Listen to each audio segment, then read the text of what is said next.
Okay, hey YouTube. Let me get some lip gloss. Okay, sorry. Hey YouTube.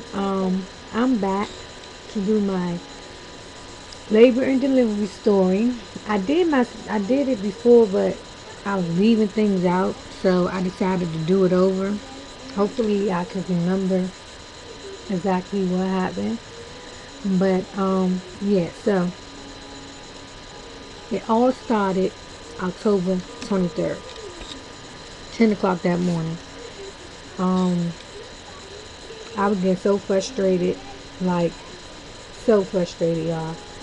I even went to the movies that Friday, see Paranormal Activity 3, hoping, you know, like I was still going out. Like, and people was like, girl, why you still, out? Because I went to the mall and everything. They're like, girl, you should be out. No, I'm going to walk her out. Like, y'all don't understand. You don't want to sit around and wait. I mean, you do that, then who knows when he or she will come, right? So to induce your labor or try to naturally induce it, you want to, you know, do things to naturally, you know. So I just went to the mall and started walking, walk. Okay, for that Friday, I went to the movies. That Saturday, I went to the mall. And I was feeling so much pressure, like crazy, but I wasn't contracting, but I was feeling some type of pressure. Okay, that Sunday, me and my husband had sexual intercourse. Okay, soon after I was contracting, but they wasn't like consistently. Like I just remember me having a contraction, and then the next one probably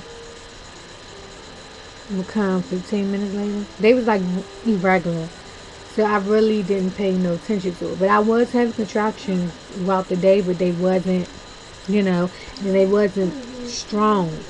So I didn't want to go to the hospital because I'm contracting. Because my aunt and them was like, well, my aunt was like, you should just go because I mean it is the day before your due date. I don't think they will send you home, but knowing them, they will. Especially if you're not progressing, they will send you home. They don't care if it's the day before your due date. So okay, so I watched the football game. I'm still contracting, and I felt one strong one. I was talking to my mother. I had to stop and say, hold on, Mom. So, yeah. Yeah, I remember that one, but they still wasn't like strong enough for me to. I don't see, for me, I don't know what strong is because I've um, been in labor before. So, even when my contractions, when they gave me the Pitocin, and they was coming like every 1 minute with my first son, my first child. It was, I mean, it was some pain, but it didn't, like, I could still talk to him. Like, y'all probably find this really crazy, but it was like, I was still laughing and everything. Like, through my contraction, they was coming like every minute or two. So, I mean, I have a high tolerance for pain. Like, so I didn't know what they mean by, but anyway, I said that before. But, so I watched the football game. Then he wanted to go to Summer Mills, a little clothing store. So at first I wasn't gonna go. I said, "No, let me just get up and go and get out." So I went. I got bought some bras. Now, when I started walking, I felt pressure, like rectal, like in my butt, like serious pressure, like, and I'm like, hold on, something ain't right here. And I was getting contractions, like if I was getting contractions, um, probably every 10 minutes. Cause I mean, I really don't know, cause I wasn't keeping count. So, but I was contracting, like it had me to the point I had to stop for a minute. Yeah, but I felt a whole lot of pressure, like serious pressure when I get up and walk. So I'm like, something ain't right here. Maybe it's time now. So I still ain't rush to the hospital because I'm like, I don't want to go up there and get turned back around. I'm gonna get turned home. I mean, turn back around. I mean, I'm trying to say, get sent home. So I'm like, okay, what should I do? So I just kept on walking. So then that's when I got to the house. And I used the bathroom and I noticed my underwear was wet. So I'm like, hold on, what is that? So, okay. So I'm like, I smelled it. I know 10 miles, but it smelled like urine. So I'm like, is this my water? So I was like, no, maybe it could be just discharge. So I changed my underwears. Okay, nothing. It was like a little wet spot. So I'm like, could I be leaking? This was like within the 30 minutes. And I'm like, could I be leaking? So then I got in the shower. And then maybe 30 minutes after the shower, normally say an hour, it was soaking wet again. So, pick it up. So I'm like, what the hell is this? It must be my water, if you know. So this is funny. Y'all gonna find it so funny because on this day, my husband, I noticed him. I think he had like a little stomach virus, but he had to keep going to the bathroom.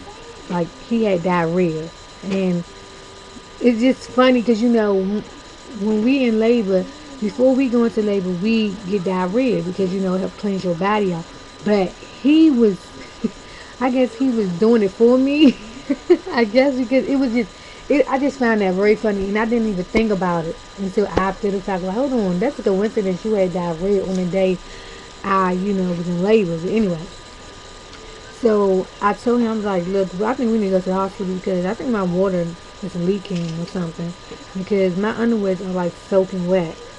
And he was kind of like, you need to call the doctor. I guess because he didn't want to go way up there and get turned back around. But I was like, John, and I'm feeling like serious pressure. Like I have to do this. So I'm thinking something is going on. Like maybe she's pushing down or I don't know, but something is not right. But I was still contracting, but they didn't get to the point where though I couldn't talk to him. Like, so that's why. But I just said I just went anyway because the leakage. Now, if I didn't say that, I probably would have had her here because the way my labor went, it's crazy. Like, because I was not.